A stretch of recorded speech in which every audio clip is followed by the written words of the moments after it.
Hi, and welcome back. This is Penny Sansbury and Amy Cornell, and this is the Minisode of the Book Marketing Tips and Author Success Podcast. And I just want to let everybody know, we had to re-record this. I totally fumbled the title again. What is wrong with me?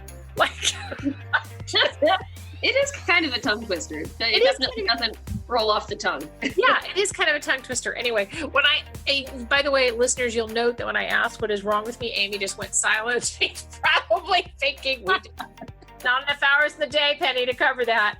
So today's show, we are going to talk about explaining, and this is kind of a weird thing, right? So as you probably know, unless you're living on Mars, which I'd kind of like to live on Mars right now, we're in an election season, right?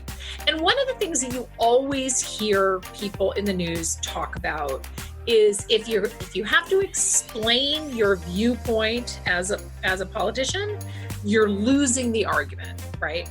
But that's actually very true for everything, right? If I'm on the phone with an author, and for example, and they got our proposal and they're looking at it and they're thinking, none of this makes any sense to me whatsoever, and I have to spend my time explaining to them, they're probably never going to work with us. It's kind of a weird dynamic. And Amy, you and I have talked about this many times as we correlate this to book pages, books on Amazon. And it doesn't have to necessarily be book pages, although there's that. Book covers, book titles. I mean, what do you think? Yeah, no, I agree, because I feel like, and a lot of where we also run into this, Penny, is where when we first start chatting with an author, and, our goal is always to start making those buyer market connections. Where does this fit in the best? Where does it make the most sense? And you and I both start getting nervous when the author has a hard time explaining what the book is about, who the book is for. And you and I both know from dealing with this enough times that it's usually a very rocky start, that doesn't bode well for, the follow-up to that, or the initial marketing push and things like that. If the author is really doesn't have a clear vision for why they did something or who they wrote it for, if they find themselves over explaining and trying to convince us why it works and things like that, it's really hard to imagine that if we can't get on board with that and figure it out right away, it would be impossible for somebody just browsing on Amazon to make any connection with that book, Absolutely. So here is if you're listening to this and you're thinking, well, okay, I get it, but I don't get it.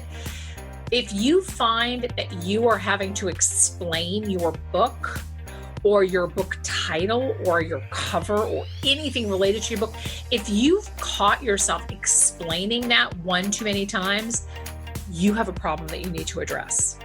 Whether the cover's not spot on, whether the description, whether the market is foggy, that's a problem. Because if you have to explain something to a potential reader, you've lost them. And this is why, and we're going to do a minisode on focusing on the details, but this is why you have like a half a second to get people's attention. So in most cases, you're not in front of your reader when they're looking on Amazon and trying to decide what book they want to buy. You basically just lost them because Amazon's not going to pop up and say, "Oh, let me explain this book better to you, Sally, so that you understand what this author's actually trying to offer." No, that's very true. Yep. The confused mind won't make any choices. So ask yourself, have I had to explain my book one too many times to people, and what can I do to solve that problem?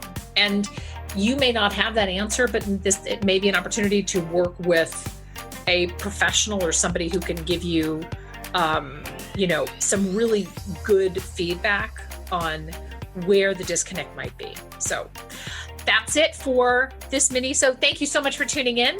This is Penny Sansbury and Amy Cornell. Bye-bye.